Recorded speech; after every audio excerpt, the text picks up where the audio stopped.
महाराज, हे विप्र, विप्र वचन नहीं कहूं बिचारी, आपको मांगने नहीं आता क्या? आप हाथी मांगिए, घोड़ा मांगिए, प्लाट मांगिए, कोई आश्रम बनवाने के लिए सीमेंट सरिया जो कहिए, धन वैभव सब दे दूं, 1000 10,000 गाय दे दूं, लेकिन आप मांग क्या रहे हैं? कहीं बेटा बेटी पत्नी भाई मांगे जाते हैं क्या? आपको विप्र वचन नहीं कहे बिचारी, चलिए संभव नहीं है। अच्छा, अभी तो बड़ी लंबी लंबी कह रहे थे राजन। कहा गुरुदेव, हमारे चारों पुत्र ना हमारे प्राण के समान है, और उसमें ठाकुर हमारे औरव पुत्र सब प्राण की नाई, राम देत नहीं बनत गुसाई। राम को मैं नहीं दे सकता, अगर राम को दिया तो मेरा प्राण नहीं रह सकता। आप मेरी हत्या करने आए हैं। राम को मांगते समय हमने कहा था कि जल बिनु मन जिमि जल फण बिनु मीन है, कहा कि मन बिनु फण अजिमि जल बिनु मीना, मम जीवन तिमि तुम ही अधीना। तो आप हमें मृत्यु देने आए हैं क्या? कहा अभी तो आप कह रहे थे कि आप के कहने में देर होगी।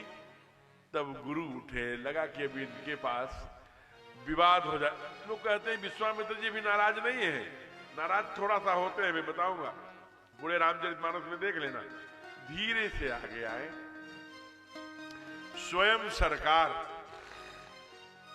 और आकर के गुरुदेव वशिष्ठ ने कहा कैसी बातें करते हो दशरथ, ये तुम्हारे पुत्र की इच्छा से ही हो रहा है, और बाद में लाखों वर्ष बाद जुगैल में गाए जाओगे दशरथ, दे दो। कहा प्रभु कैसे दे दूं, ये संभव नहीं है, अगर मैं दे देता हूं तो मैं तो मेरा प्राण ही चला जाएगा।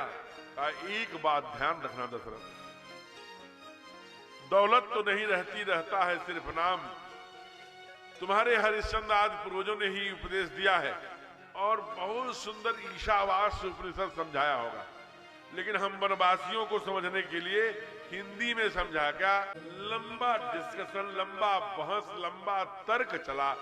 अंत में कहा हे गुरुदेव, हे वशिष्ठ, आप पीछे आइए, मैं दशरथ जी से एक प्रश्न पूछना चाहता हूं। हाँ पूछिए गुरुदेव। आज दोनों गुरु, एक उधर से बोलता है, इधर से बोलता है, कोई रक्षा नहीं कर रहा है। आंसू बहरा चक्रवर्ती के, हमारे राम को मांगने आगे मैं कैसे जिंदा रहूंगा। आप दशरथ तू ये बताओ कि तुम्हें पुत्र कब हुआ? कहा चौथे पन में गुरुदेव। कहा कैसे हुआ? कहा गुरु की कृपा से। क्या किया? कहा पुत्रेष्टि यज्ञ किया, उसमें से हवी निकला। कहा किसके हाथ में दिया? कहा गुरुदेव के हाथ में। कहा इतने में भी समझ में नहीं आता तुम्हें तो? कहा क्या गुरुदेव? कहा ये यज्ञ के पुत्र हैं, और आज यज्ञ पर संकट है। जो यज्ञ का पुत्र है अपने यज्ञों की रक्षा करेगा, अपने सनातन की रक्षा करेगा, अपने वसुंधरा की रक्षा करेगा। माता पृथ्वी पुत्रो हम पृथ्व्या, अपने राष्ट्र की, अपने देवता की, अपने माता पिता, अपने संस्कार, अपनी मिट्टी की। इसलिए ये यज्ञ पुत्र है दशरथ। दशरथ जी को समझ में आ गया